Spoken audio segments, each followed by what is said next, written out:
Many thanks for joining us again on the newsroom. I am Annetta Felix. The corruption scandal rocking the Niger Delta Development Commission, NDDC, has taken a new twist, with the commission implicating a Nigerian senator in a $3.6 billion naira contract fraud. NDDC, in a statement by its spokesperson, Charles Odili, on Sunday said Peter Nwabushi, a serving senator, used 11 companies as fronts to secure for himself $3.6 billion naira contracts in September 2016. Odili said in the statement that the contract was the biggest simple case of looting of the Commission's resources. The disclosure from the NDDC's management follows a claim by Nwabushi that Godswill Akpabio, the Minister of Niger Delta Affairs, inserted 500 million naira worth of projects for himself in the 2017 budget of the NDDC while he was Senate Minority Leader. Nwabushi is a People's Democratic Party senator representing Delta North District, Delta State. He is also the chairman of the Senate Committee on the Niger Delta and the NDDC. Donatus Yantal Shida, president of the Taraba State Customary Court of Appeal, has been abducted by gunmen.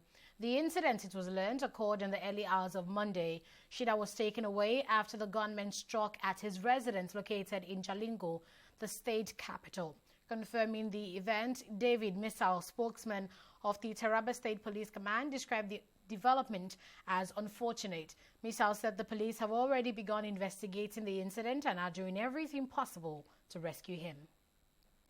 Still on security matters, over 1,400 Boko Haram terrorists have been neutralized in the northeast. Chairman of Chief of Army Staff Tukur Buratai said this on Monday while briefing State House correspondents. After a meeting with President Muhammadu Buhari at the State House, Abuja, General Buratai expressed joy with the morale and performance of the troops, insisting that the military is determined to rid all parts of the country of terrorism and banditry. The troops' morale is very high. It's something of confidence, something of trust.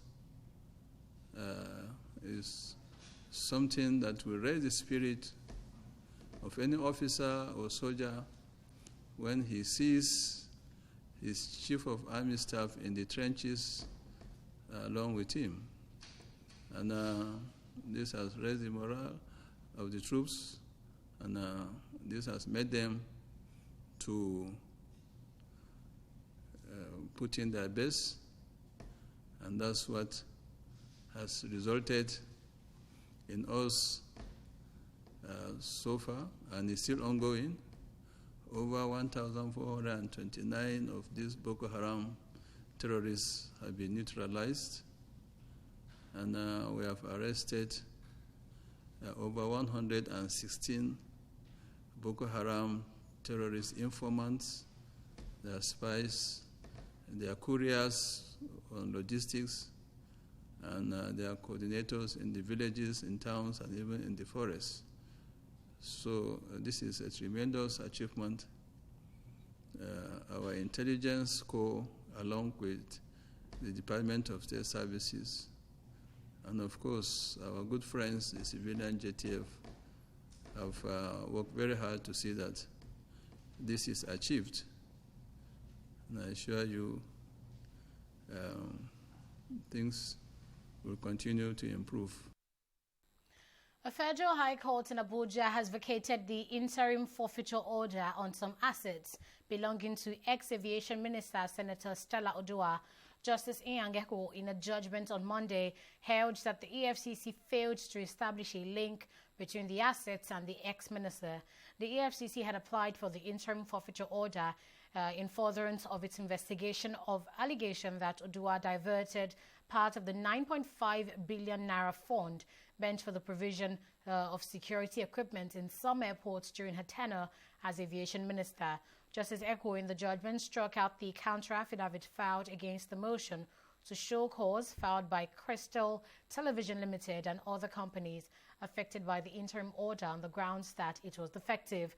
The judge noted that the counter affidavit filed for the EFCC by its lawyer O.I. Uket to rebut the company's claims was filed out of time without first seeking the court's leave for an extension of time to file. We'll take a break here and we'll be right back. Do stay with us.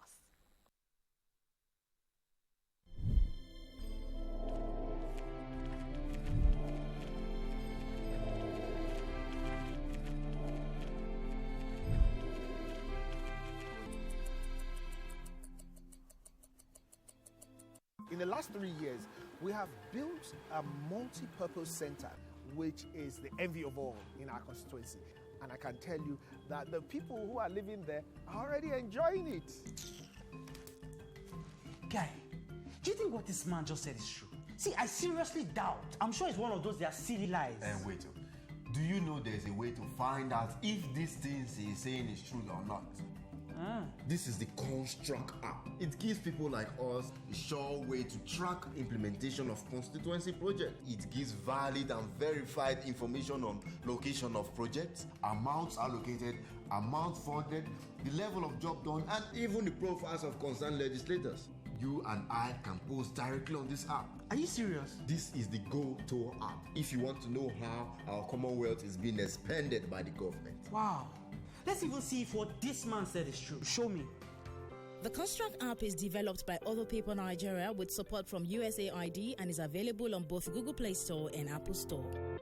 And it's true. Of course, I told you. The Niger Delta Development Commission, NDDC, says 6 of its staff has tested positive for COVID-19. The commission disclosed this on its Twitter handle on Monday, saying the 6 staff were attached to the office executive director, Cairo Ojugbo. Ojugbo has, however, tested negative for COVID-19. The NDDC had shut its headquarters after one of its directors, Ibanga Basi Etang, died from complications of COVID-19.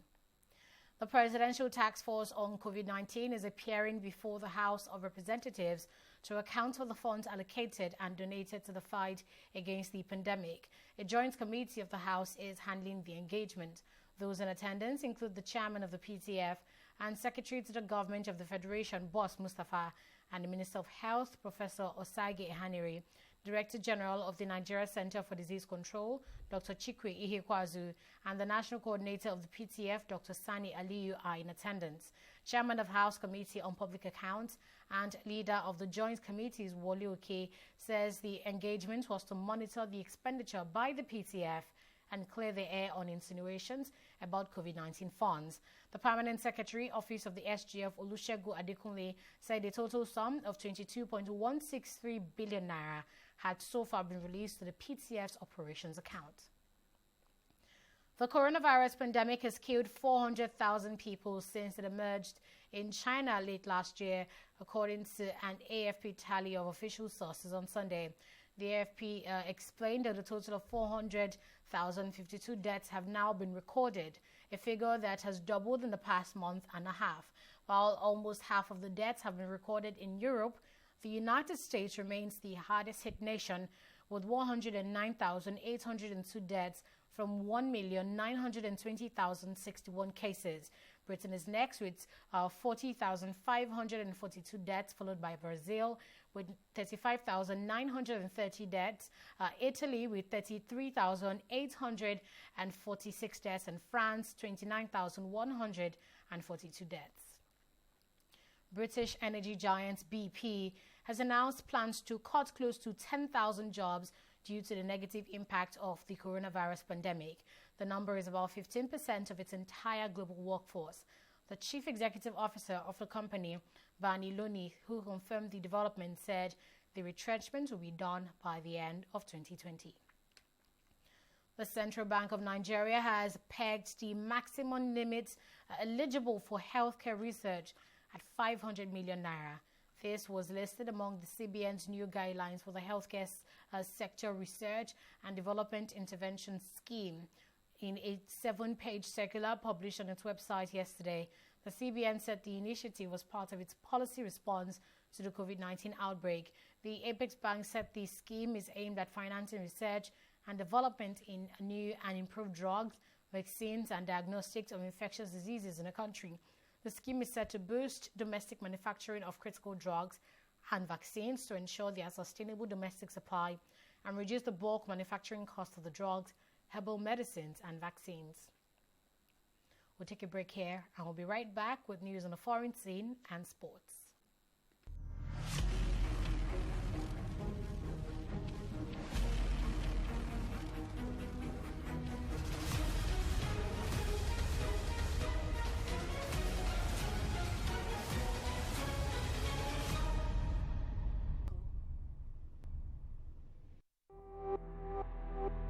James, I don't know. You know the answer your call. Right.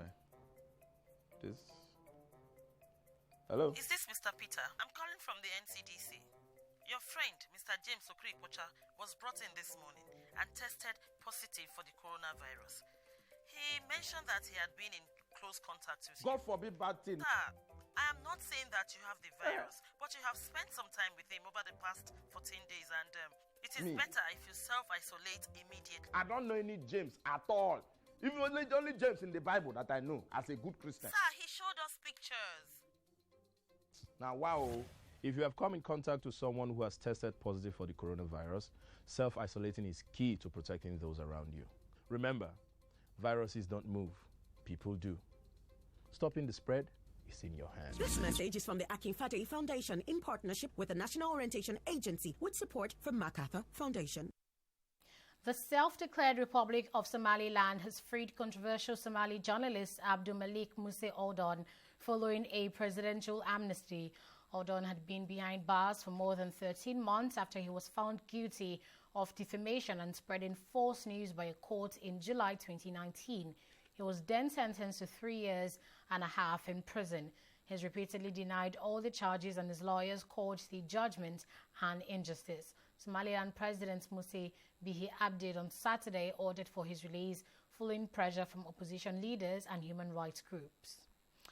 And to news in sports, Serie A club side Napoli says it has no intention of allowing any of its players leave below their full value. Addressing the future of Kalidou Koulibaly, the club insists that they will not allow the Senegalese centre-back to leave in a cut-price deal, adding that the defender's value has not budged during the coronavirus crisis. Clubs across Europe have been hit by the impact of the pandemic, with the financial toll leading to suggestions it could have a major effect on the transfer market. Koulibaly, who turns 29 later this month, has frequently been linked to the move, including to Premier League duo Manchester United and Liverpool. And that's it on the newsroom at this hour. Thank you for watching.